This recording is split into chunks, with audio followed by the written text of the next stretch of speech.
ભાઈ ભાઈ ગોકુળ ગામનું ધણ છે, ભાઈ ભાઈ ગોકુળ તે ગામનું ધણ છે, એમાં મારો કાનુડો ગોવાળ છે, એમાં મારો કાનુડો ગોવાળ છે, કાનુડાના અંગે તે વાઘા શોભતા, કાનુડાને અંગે તે વાઘા શોભતા, એવી એમની ચોલી રે સીવડાવજો,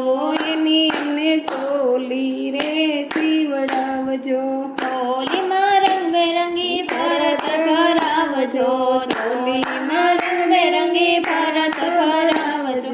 એમાં મારો કાનુડો ચિતરાવજો, એમાં મારો કાનુડો ચિતરાવજો, ભાઈ ભાઈ ગોકુળ ગામનું ધણ છે, ભાઈ ભાઈ